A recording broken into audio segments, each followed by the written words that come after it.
What's up guys, it's Kristen here today with my favorite books of 2016 so far. I've seen several people do this kind of midway point of the year favorites video, and I really like it because obviously I've read a lot of great books so far in 2016, though they might not all end up on my final favorites list of the year. So it's nice to give them this one last little shout out, and I have reviews for almost all of these books, so of course I will link them all down below, and they're in no particular order except for the top 2 books. But I guess we'll start with what was actually the very first book that I read in 2016, and it was 100 Years of Solitude by Gabriel Garcia Marquez. This is one of those books that I literally was meaning to read for so many years, like picked it up in the bookstore, looked at it, and for some reason didn't buy it, and obviously regretting that now because it was amazing. It's kind of hard to describe, but it's basically the story of this one family in a fictional town in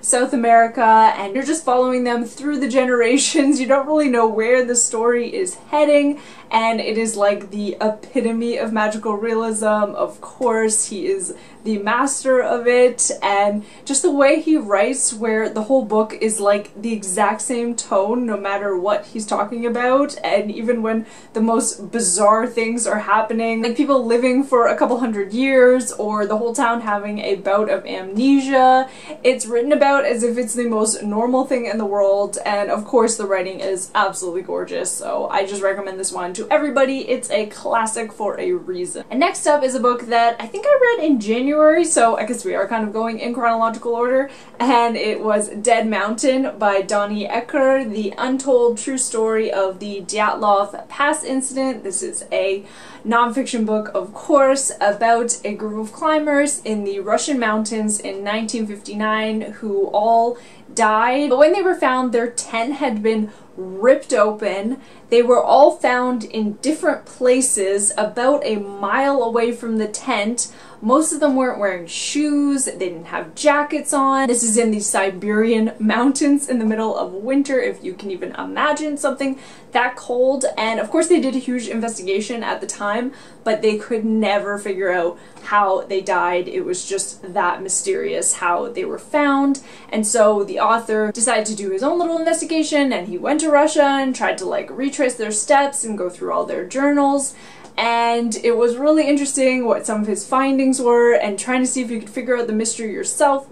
But the biggest thing for me why I love this book so much is that he did a really great job of humanizing the climbers. I felt genuinely sad for what happened to them and how their families never got answers and never got to find out what happened to them on top of their loss. It's a pretty short book, and it's filled with pictures and diagrams throughout, so even if you're not really a fan of nonfiction, I really recommend this one. And then moving on into February, I read Carry On by Rowell. I'm sure most people have at least heard of this. It's a YA book, and it is the fan fiction that the character in Rowell's other book, Fangirl, was writing. And it's in this very Harry Potter-esque world, almost like a satire or a contemporary version of Harry Potter, and honestly, this is probably the most fun I have had reading a book all year. I was just smiling the entire time, and I was nervous about it because I read Fangirl, but I really didn't like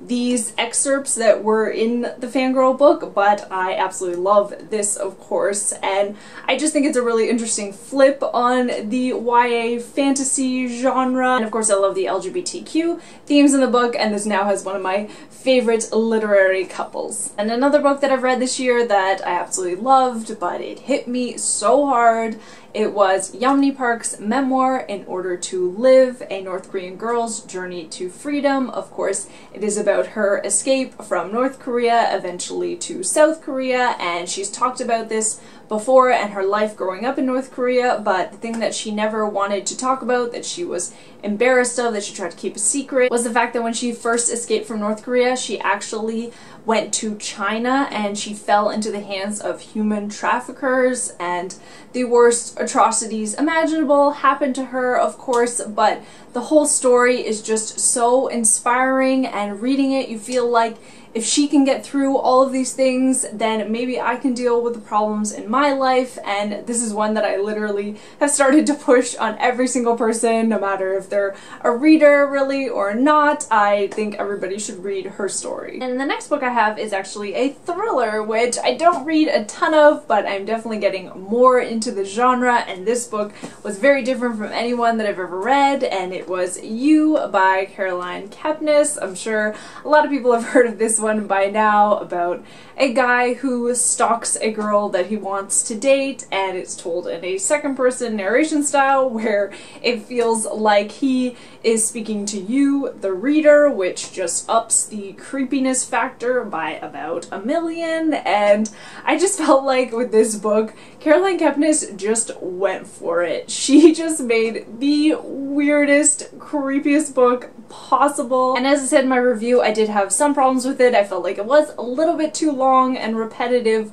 but overall, of course, I enjoyed it and I just ate it all up. And I've heard from a lot of people though that the audiobook of this is absolutely amazing. Then for some historical fiction, I read and loved The Butcher's Hook by Janet Ellis, and this is set in 1763, following the young 19-year-old heroine Anne Jacobs, who falls in love with the butcher's boy, who is much below her in terms of societal levels, so of course they can't be together, and that sounds like such a typical historical fiction romance type story, but I swear I'm not gonna spoil anything, but this book takes a very sharp turn and it's incredibly dark and gruesome and gritty, and Anne Jacobs as a heroine is just one of the most bizarre, weird characters I've ever read, but I kind of love that. Then I'm sure you'll know if you've been watching my videos for the past couple months that I've been reading the Fairyland series by Catherynne and Valence. The first book is The Girl Who Circumnavigated Fairyland in a ship of her own making, and I just read the second book, which pretty much lived up to the first, but I would have to say the first book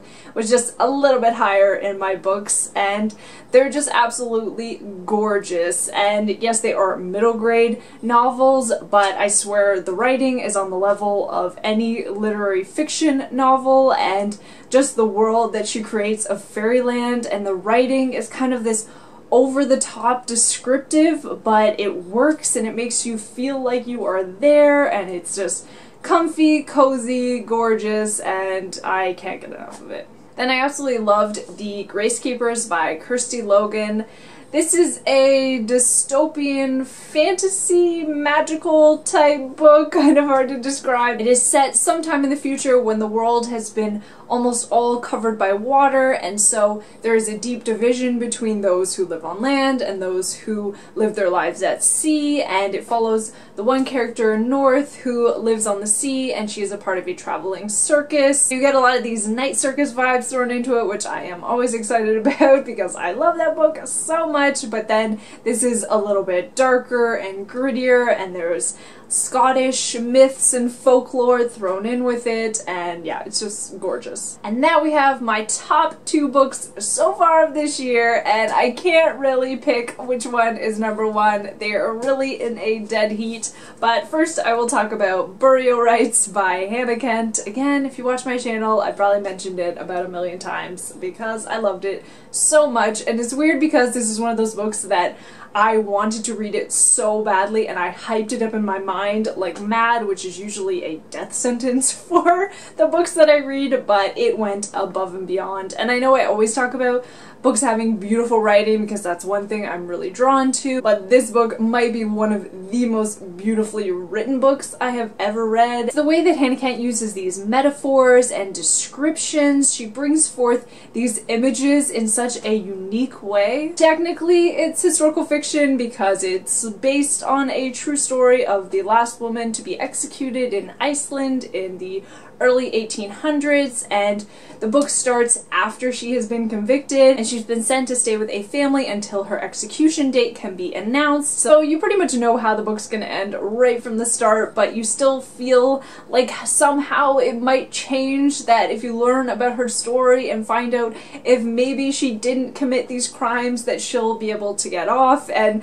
this is not a book I recommend if you're trying to get in a happy mood. It's definitely very dark and dreary, but so worth worth it. And I think this one, though, would probably get #1 for my favorite cover because these blackened edges, I can't get enough of. And last but not least, I'm sure no one's going to be surprised about this. I've talked about this book about 1,000,000 times. It is The Vegetarian by Han Kang. I know this book gets crazy hype, especially after it won the Man Booker International Prize about a month ago. I was so excited for it, and it is just absolutely brilliant. As I'm sure most of you know the story by now, it is about a woman who, after having a terrible nightmare, decides to become a vegetarian, which is of course just the surface level of the story. There is about 1,000,000 layers to it, and every time I watch a review, I honestly learn something new about it. I find so incredibly brilliant as it is under 200 pages, and it makes me think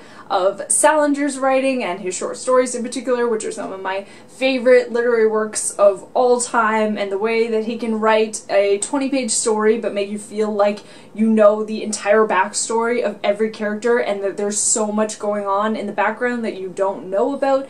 That's how I felt reading this book. In my opinion, it is just totally worth all of the hype that it is getting right now, and I'm so happy for Han Kang and the translator who won the prize with her. So those are all of my favorite books that I've read so far this year, and I expect to read a lot more great books in the next 6 months. And of course, though, I would love to hear what some of your guys' favorite books that you've read so far this year. Please leave them in the comments down below, or if you've read any of my favorite books so far this year, I would love to hear from you. Thank you so much, and I'll see you again soon. Bye!